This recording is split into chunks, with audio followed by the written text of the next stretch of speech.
Page number 103, returns assessment and appeals. कोई बात नहीं यार, इसमें परेशान क्यों होते हो? परेशान नहीं होना, और क्या मैं गिर तो नहीं जाते चलते चलते? ऐसा भी कोई बात, उठा लिया करो। अच्छा जी, अभी हम लोग सेल टैक्स पढ़ रहे थे। सेल टैक्स का मेजर पोर्शन हमारा तकरीबन 90% हो गया है। जो अब उसका रजिस्ट्रेशन वगैरह का रह गया है वो इंशाल्लाह करेंगे किसी दिन। उससे पहले ये चैप्टर आई कैप का ये चैप्टर नंबर 14 है और यहाँ पे चैप्टर नंबर 10 है। ये रिटर्न्स से बात कर रहा है, इनकम टैक्स की रिटर्न्स। लास्ट जो हमने लेक्चर्स में रिटर्न्स पढ़ी थी, those are about sales tax returns, ठीक है, जिसमें हमने कुछ उसकी टाइप्स पढ़ी थी, मंथली होती हैं, क्वार्टरली होती हैं। उसमें भी एक चीज़ मैंने करवानी है, वो मैं अभी जाते हुए करवाऊँगा। फ़िलहाल ये इनकम टैक्स रिटर्न जो है, असेसमेंट एंड अपील्स, ये टैक्स इनकम से रिलेटेड है। Persons liable to file a tax return. इससे पहले ऊपर एक आयरस के नाम का लिखा हुआ। आयरस जो है ये कोई AI नहीं है कि इसको समझ लेना है कि ये कोई आर्टिफिशियल इंटेलिजेंस है। ये बेसिकली एक web based computer program for operating and management inland revenue taxes and laws administered by the board. IRIS में जाके आप अपनी जो है वो रिटर्न्स फाइल करते हैं सारे। ये नया सिस्टम स्टार्ट हुआ है, नया तो नहीं है खैर से, ये भी पुराना हो गया। तो इसके अंदर लॉगिन पासवर्ड बनता है हर NTN होल्डर का। उसमें जाके अपना NTN नंबर देते हैं, अपना पासवर्ड देते हैं और अपनी सालाना रिटर्न फाइल करते हैं along with the wealth statement. वो जो वेब पोर्टल है उसे आयरस कहते हैं। Persons liable to file a tax return. Income tax return file करना किस किस पे ज़रूरी है, कौन लायबल है, जिम्मेदार है? Every company, every person other than a company whose taxable income for the year exceed the maximum amount that is not chargeable to tax। ये किस चीज़ की बात कर रहा है? वो हमने दो टेबल्स पढ़े हैं, जिसमें मिनिमम पढ़ा था कि 6 लाख से ऊपर सैलरी, इनकम फ्रॉम बिजनेस और AOP और इंडिविजुअल के 2 टेबल्स पढ़े हैं ना स्टार्ट में। चैप्टर 4 था आई थिंक, याद आ गया कि नहीं आया? उसमें आ गया ना कि जिसकी सैलरी 6 लाख से ऊपर है, मिनिमम थ्रेशोल्ड सैलरी वाले का 6 लाख था, बिजनेस वाले का कितना 6 है कि 4 है? उसका भी आई थिंक 6 लाख ही है। तो जिसकी जो इनकम है वो 6 लाख से ऊपर है, मिनिमम थ्रेशोल्ड से ऊपर है, उसके लिए भी ज़रूरी है कि वो अपनी इनकम टैक्स रिटर्न फाइल करेगा साल की। एनी नॉन प्रॉफिट ऑर्गेनाइजेशन, इन पे बगैर किसी लिमिटाइजेशन के इन्होंने रिटर्न फाइल करनी है। Every person whose income for the year is subject to final tax under any provision of the order. Final tax जो कमा रहे हैं, डिविडेंड इनकम कमा रहे हैं या इनकम फ्रॉम अदर सोर्स के अंदर वो प्रॉफिट ऑन डेट कमा रहे हैं, ठीक है। तो अगर NTR के तहत उनकी इनकम नहीं भी है और FTR में इनकम है तो फिर भी वो अपनी रिटर्न फाइल करेंगे। और पर्सन्स और class of person notified by the board, या बोर्ड या फिर with the approval of minister in charge कह दें कि फलाने पर्सन्स या उस तरह के सारे पर्सन्स, ठीक है, वो रिटर्न फाइल करेंगे, तो इन सब ने रिटर्न फाइल करनी है। In addition to the above return is also required to file by the following person. ये 5 के अलावा कुछ और लोग हैं कि इनके ऊपर जिम्मेदारी है कि ये लोग भी अपनी इनकम टैक्स की रिटर्न फाइल करेंगे। Has been charge to tax in the respect of any of the 2 preceding tax years. इसको ज़रा समझें। मैं अज्यूम करता हूँ कि ये 2018, 19, 20, 21 और 22 ये टैक्स ईयर्स मैंने यहाँ लिख दिया है,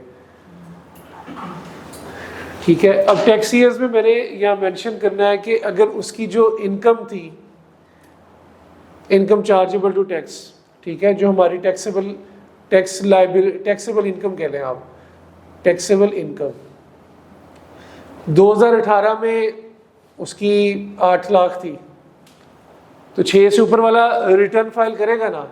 ये मैं बात कर रहा हूँ रिटर्न की, इनकम टैक्स रिटर्न की। तो अगर 6 मिनिमम थ्रेशोल्ड है तो जो 8 लाख कमा रहा है वो रिटर्न फाइल करेगा, सही है। इसी तरह अगले साल में उसकी 7 लाख थी तो ऑब्वियसली 6 क्रॉस कर गया है तो रिटर्न फाइल करेगा। अगले साल में उसकी इनकम जो है वो 3 लाख है, टैक्सेबल इनकम, ठीक है। तो अब आगे देखा जाए तो वो मिनिमम थ्रेशोल्ड के ऊपर तो फॉलो नहीं कर रहा। मिनिमम थ्रेशोल्ड तो 6 लाख है, लेकिन ये क्या कर रहा है? Has been charge to tax in respect of any of the 2 proceeding tax years. पिछले 2 सालों में से किसी एक साल में अगर उसे टैक्स लगा है तो वो अपने इस साल की रिटर्न फाइल करेगा। पिछले 2 सालों में से किसी एक साल में अगर उसने टैक्स दिया है तो वो करंट ईयर की रिटर्न फाइल करेगा। Has been chargeable to tax in the preceding 2 tax years.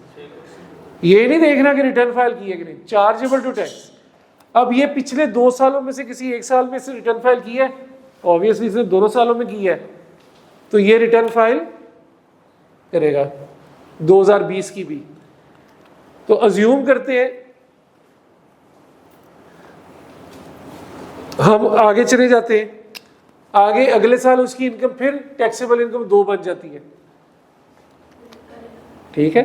तो वो चार्जेबल टू टैक्स 2 सालों में से एक साल में है।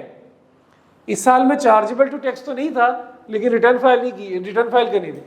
चार्जेबल टू टैक्स कब था? 2 सालों में से एक साल में है, तो रिटर्न फाइल करेगा, यस। तो अगर अगले साल उसकी स्टिल 2 ही हो तो क्या चार्जेबल टू टैक्स था पिछले 2 सालों में से किसी एक साल में? नहीं था, तो रिटर्न फाइल करेगा।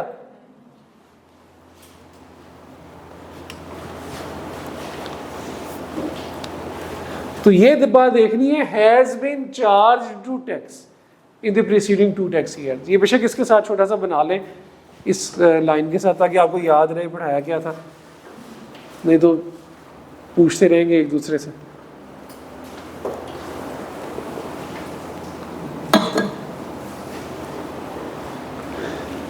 वर्ड यूज हुआ है has been chargeable to tax का, ये याद रखना है।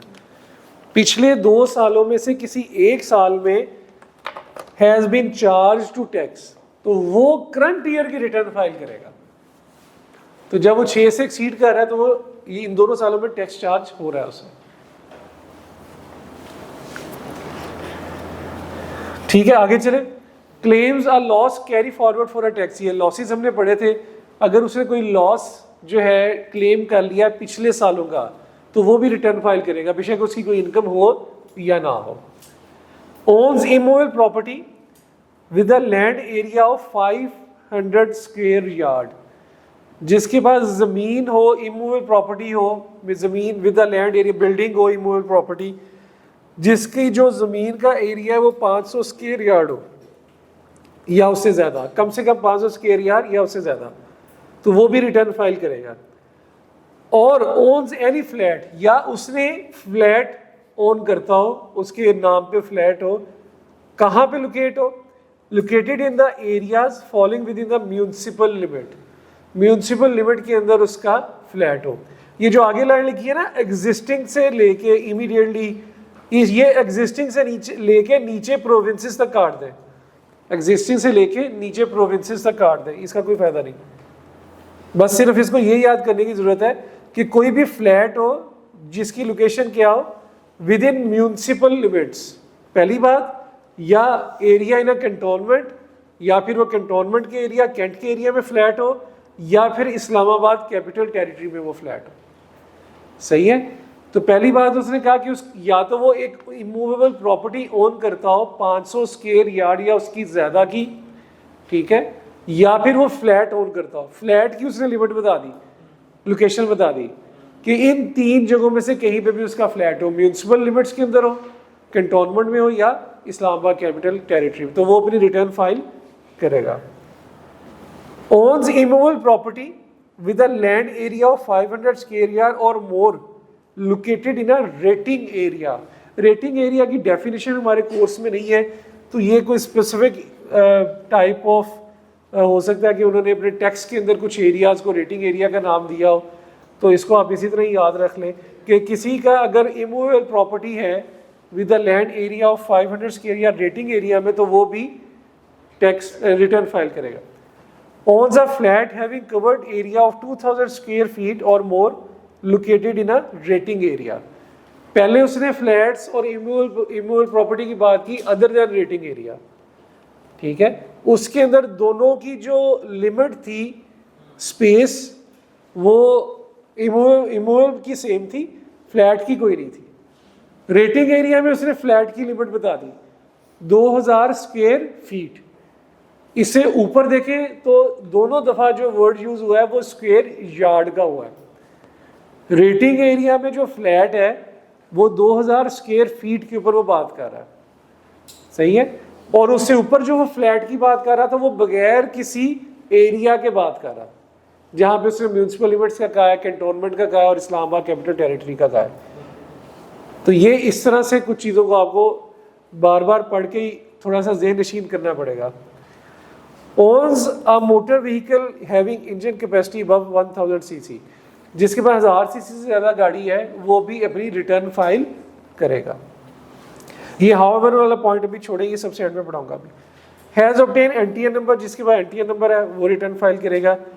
Is a holder of commercial और इंडस्ट्रियल कनेक्शन ऑफ इलेक्ट्रिसिटी, जिसके पास इंडस्ट्रियल या कमर्शियल कनेक्शन है इलेक्ट्रिसिटी का, जिसकी बिल की अमाउंट 5 लाख से बढ़ रही है, वो भी रिटर्न फाइल करेगा। Is a resident person, resident person को अंडरलाइन करें क्योंकि इसमें सबसे इंपॉर्टेंट बात रेजिडेंट पर्सन ही है कि वो रेजिडेंट पर्सन हो और उसकी मेंबरशिप हो, रजिस्टर्ड हो। कहाँ पे रजिस्टर्ड हो? Chamber of commerce and industry के साथ, पहला पॉइंट। ट्रेड और बिजनेस एसोसिएशन के साथ, या किसी मार्केट कमेटी के साथ, या किसी प्रोफेशनल बॉडी के साथ। इन चारों में से किसी के साथ भी वो रजिस्टर्ड हो और पाकिस्तान का रेजिडेंट हो तो वो अपनी रिटर्न फाइल करेगा। आगे उसने प्रोफेशनल बॉडीज को बताया कि प्रोफेशनल बॉडी में कौन कौन आते हैं। पैक आता है पाकिस्तान इंजीनियरिंग काउंसिल, पीएमडीसी, यानी कि अगर कोई डॉक्टर है तो वो भी रिटर्न फाइल करेगा। पाकिस्तान बार काउंसिल, लॉयर भी रिटर्न फाइल करेगा। और any bar other bar council और institute of chartered accountant of Pakistan और cost and management accountant of Pakistan.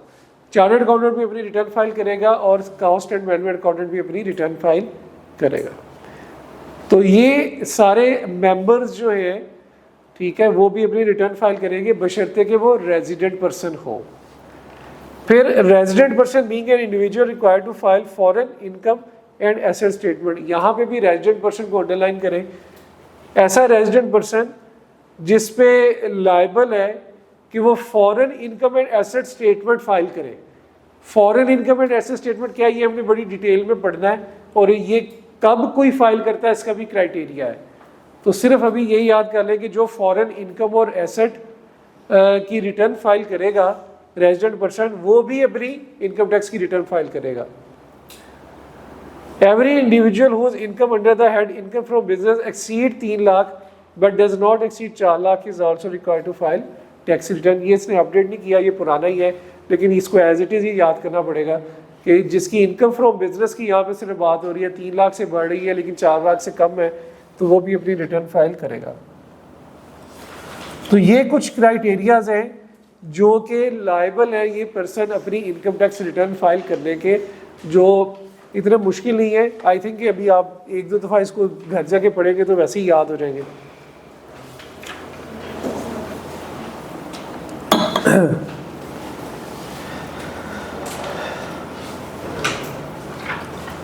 Point number 6 के नीचे जो हाउएवर से आगे बात ब्रैकेट्स में लिखी है, अब जरा इसे पढ़ें।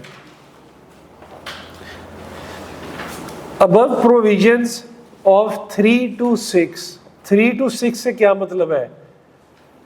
3 वो थी जिसमें उसने लैंड एरिया की बात की, 500 स्क्वायर यार्ड की या फ्लैट की बात की।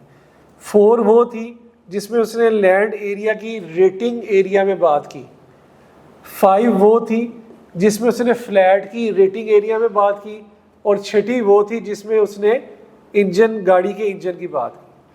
ये 4 पॉइंट्स, ये जो 4 पॉइंट्स हैं ये नहीं लागू होंगे। ये 4 पॉइंट्स यानी कि किसी पर्सन को, ये जो अब मैं पर्सन बताने लगा हूं, ये पर्सन को सिर्फ और सिर्फ इन 4 पॉइंट्स की वजह से रिटर्न फाइल करने की जरूरत नहीं है। अभी तो हमने ये पढ़ा ना कि जिसके पास 1000 सीसी से बड़ी गाड़ी होगी तो वो रिटर्न फाइल करेगा। लेकिन अब कुछ लोग ऐसे हैं जिनके पास सिर्फ और सिर्फ ये गाड़ी ही है, तो उनके लिए ये रिटर्न फाइल करना जरूरी नहीं है। समझ लगी? कोई ऐसा बंदा जिसके पास इमूवेबल प्रॉपर्टी है 500 स्क्वायर यार्ड की, सिर्फ इस वजह से वो रिटर्न फाइल नहीं करेंगे। कौन है वो लोग? वो ये 4 लोग हैं। नॉन रेजिडेंट पर्सन, विडो बेवा, ऑर्फन जिसकी उम्र 25 साल से कम है, और डिसेबल्ड पर्सन। ये 4 लोग ऐसे हैं, अगर इनके पास पॉइंट नंबर 3 से लेके 6 में से कोई भी एक चीज है और सिर्फ वही है, तो उनके लिए लायबल नहीं है कि रिटर्न फाइल करें।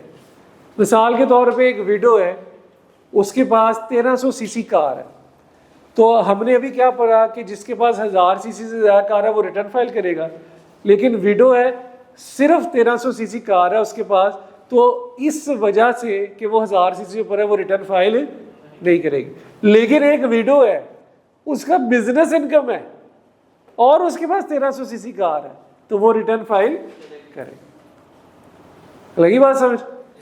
यानी कि अगर ये 4 बातें सिर्फ इंडिविजुअल हैं तो फिर ये 4 लोग रिटर्न फाइल नहीं करेंगे। हाँ, इसके अलावा बाकी चीजें उनके पास हैं तो फिर वो रिटर्न फाइल करेंगे। कौन से लोग हैं? Non resident person, window, orphan जिसकी उम्र 25 साल से कम है, और डिसेबल्ड पर्सन। ठीक है, ये पढ़ने के बाद अब आपने लोगों से पूछना है, आप लोगों के पास ये चीजें चले रिटर्न फाइल करें। ठीक है, अब आप माशाल्लाह आहिस्ता आहिस्ता टैक्स के एक्सपर्ट हो रहे हैं। सही है, अपने साथ वालों से पूछना, हम सायों से पूछना। ठीक है, गाड़ियां देख के पूछना, यार 1500 से ऊपर है, आपने रिटर्न फाइल की है? ठीक है, तो फिर अब आप लोगों ने अब ये काम शुरू कर देना है।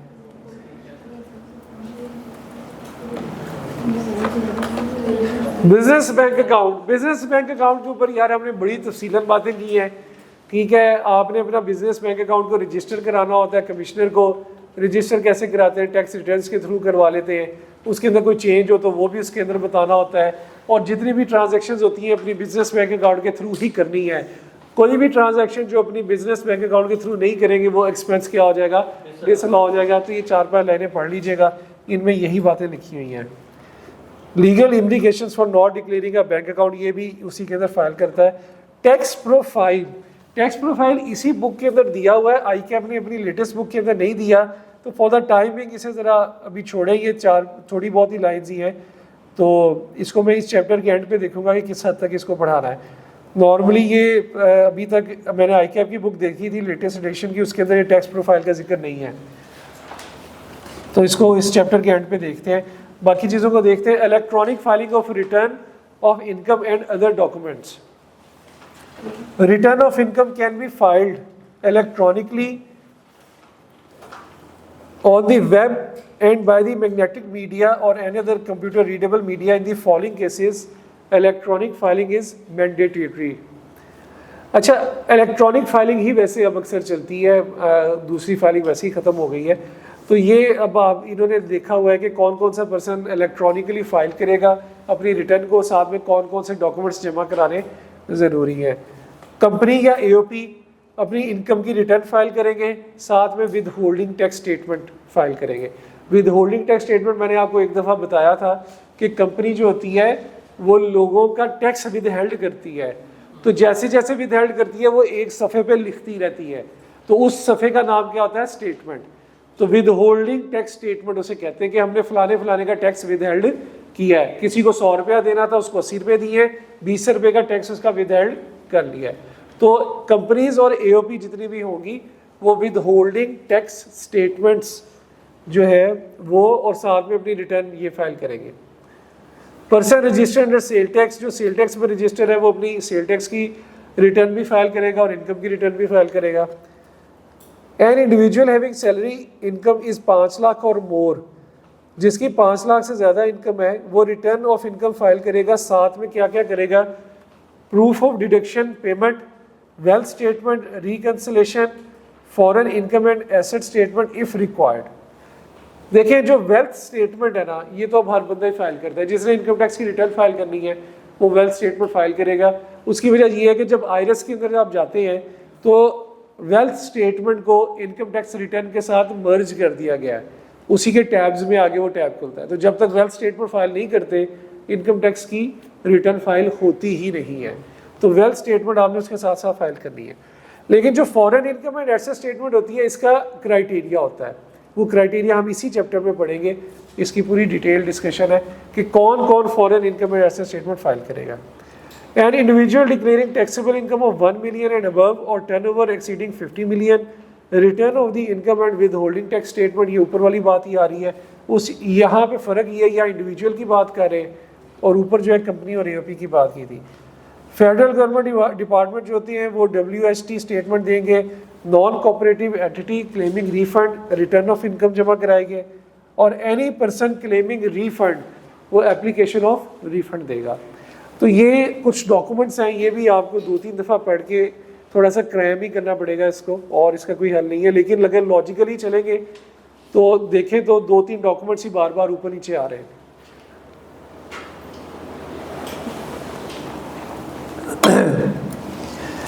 ये वाला जो पॉइंट है अगला, it's very important, powers to call return and statement. इसमें फर्क क्या है और ऊपर वाले पॉइंट्स में फर्क क्या है? इसके अंदर लॉ मेकर ये बता रहा है कि कमिश्नर के पास पावर्स हैं कि वो रिटर्न कॉल कर सके किसी भी पर्सन की जो कि 12 महीनों से कम अरसे की हो सकती है। 12 महीनों से कम अरसे, अभी तक ऊपर हमने पढ़ा वो सारा पूरी एनुअल रिटर्न के बारे में पढ़ा, लेकिन कमिश्नर के पास पावर है कि वो 12 महीनों से कम अरसे की भी रिटर्न कॉल कर सकता है। ठीक है, यहाँ जहाँ पे ABC शुरू हुआ है, इससे ऊपर वाली लाइन देखें, to furnish a return of income by the date specified in the notice for a period less than 12 months. तो आई कैप ये क्वेश्चन पूछता ही ये कह के है कि वो कौन से लोग हैं, वो कौन से टाइम है या कौन से लोग हैं जिनसे कमिश्नर जो है वो रिटर्न फाइल कर सकता है 12 महीने से कम की। तो ये 12 महीने से कम की रिटर्न फाइल करा सकता है कब? Where the person has died, मरे हुए को कहेगा जाके। ठीक है, where the person has died, तो वहाँ जो है 12 से कम, उसे ऑब्वियसली उसके लीगल आयर से कहेगा कि भाई आप इसकी रिटर्न जमा कराएं। द पर्सन हैज बैंकक्रप्ट और गॉन इनटू लिक्विडेशन, जहाँ उसका दिवालिया हो गया, वो बंदा कहेगा मेरा दिवालिया हो गया, तुम्हें रिटर्न की पड़ी है। ठीक है, लेकिन फिर भी वो उसकी रिटर्न फाइल करेगा। The person is about to leave Pakistan permanently, सुबह फ्लाइट थी, एक दिन पहले छापा पड़ गया, कहते भाई हमें पता है तुम परमानेंटली जा रहे हो, रिटर्न फाइल करके जाओ। ठीक है, the commissioner otherwise consider appropriate to require such a return to be furnish, commissioner का दिल कर रहा है कि वो कह रहा है कि भाई ये अप्रोप्रिएट है, ऐसी रिटर्न फाइल करो तो करनी पड़ेगी। तो ये सिचुएशंस ऐसी हैं जहाँ पे 12 माह से कम अरसे की रिटर्न फाइल की जा सकती है। और ये कमिश्नर जो है ये नोटिस भेजेगा सबसे पहले, और उस नोटिस के अगेंस्ट ये रिटर्न फाइल की जाएगी। ठीक है, इन राइटिंग में वो नोटिस देगा।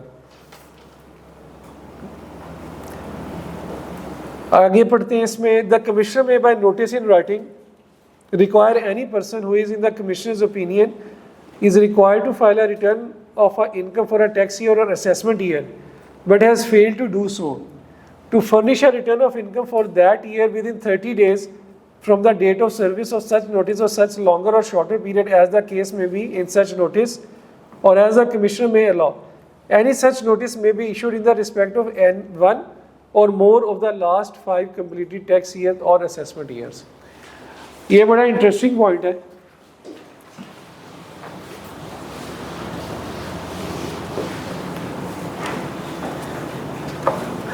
एक बंदा 2023 में खड़ा है, 1 2 3 4 5, हाँ, पिछले 5 सालों में उसने कभी रिटर्न फाइल की है, कभी नहीं की। ठीक है, 2023 में खड़ा है, लेकिन पिछले 5 सालों में उसने कभी रिटर्न फाइल की है और कभी नहीं की।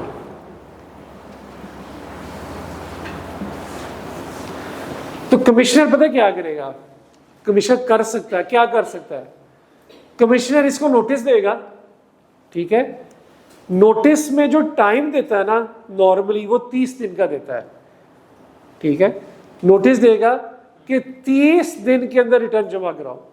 लेकिन ज़रूरी नहीं है, वो नोटिस का टाइम 40 दिन भी कर सकता है, 60 दिन भी कर सकता है और 15 दिन भी कर सकता है। ठीक है, जनरली जो नोटिस में टाइम होता है वो क्या होता है, 30 दिन होता है। तो हम अज्यूम करते हैं कि उसने 30 दिन का टाइम ही दिया है। ऐसा पर्सन जिसने पिछले 5 सालों में किसी दफ़ा रिटर्न फाइल की है, किसी साल में और किसी साल में रिटर्न फाइल नहीं की, तो कमिश्नर क्या करेगा कि उसको नोटिस देगा कि 30 दिन के अंदर पिछले 5 सालों में से किसी एक साल या सारे सालों की रिटर्न जमा कराओ। ठीक है, किसी एक साल या सारे सालों की या एक से ज्यादा सालों की रिटर्न जमा कराओ। ये कमीशन उसे कह सकता है, कैसे पर्सन को, जिसने पिछले 5 सालों में किसी साल में रिटर्न फाइल कराई है या नहीं कराई। ठीक है, तो कमीशन उसे कह सकता है कि 30 दिन के अंदर अंदर किसी एक साल या एक से ज्यादा सालों की रिटर्न जमा कराओ पिछले 5 सालों। लगी समझ? इसी तरह अगर कोई और पर्सन है जिसने पिछले 5 सालों में किसी भी साल रिटर्न जमा नहीं कराई, किसी भी साल में रिटर्न जमा नहीं कराई, अभी तो ऊपर वाले की बात की थी ना, जिसने कभी कराई कभी नहीं कराई, तो ऐसा पर्सन जिसने पिछले 5 सालों में किसी भी साल में रिटर्न जमा नहीं कराई, कमिश्नर उसको कह सकता है कि भाई 30 दिन के अंदर तुम पिछले 10 सालों में से किसी एक साल या ज्यादा सालों की रिटर्न जमा करो। उसको नोटिस कितने अरसे का आ सकता है, पिछले 10 सालों, 10 कंप्लीटेड या असेस्ड टैक्स ईयर्स। लगी समझ? तो जिसने कभी जमा कराई है कभी नहीं कराई पिछले 5 सालों में, उसको 5 साल, और जिसने पिछले 5 सालों में किसी भी साल में रिटर्न जमा नहीं कराई उसको पिछले 10 सालों का नोटिस आ सकता है।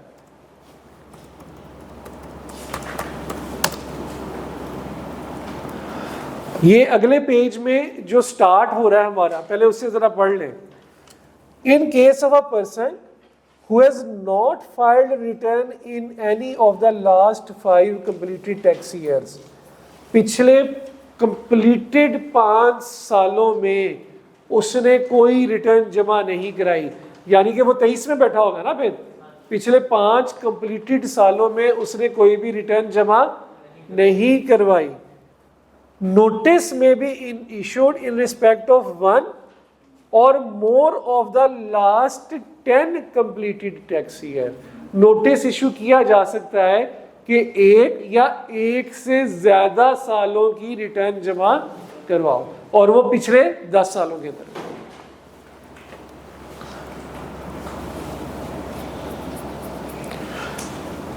और इससे जो ऊपर वाला पैराग्राफ था वो ये बात कर रहा था कि किसी ने कराई है या नहीं करवाई, तो फिर वो क्या करेगा, 5 सालों तक जा सकता है, नीचे में 10 साल। Provided further that above time limitation shall not apply if the commission is satisfied on the basis of the reason to be recording in writing that a person who failed to furnish his return has foreign income or owns foreign asset। जिसकी foreign income है या foreign assets own करता है, ठीक है, तो उसके ऊपर ये अबव टाइम लिमिट्स अप्लाई नहीं होती, लेकिन ये इन रिटर्न में उसे बताना पड़ेगा। Power to enforce filing of return. Enforce क्या मतलब, जबरदस्ती। ठीक है, जबरदस्ती रिटर्न फाइल करवाना जमा। ठीक है, द बोर्ड, बोर्ड से मुराद एफबीआर, बोर्ड के पास पावर्स हैं to issue income tax general order. इसे अंडरलाइन करें, इनकम टैक्स जनरल ऑर्डर। ऊपर सारी नोटिसेस की बात हो रही थी, यहां पे अब जनरल ऑर्डर की बात आ गई, जहां पे वो उसे इन्फोर्स कर रहा है। In respect of a person who are not appearing on ATL but are liable to file return.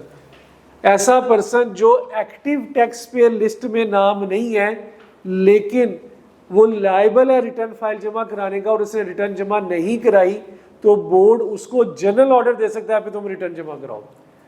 ATL क्या होता है, active tax payer list. NTN क्या होता है? National tax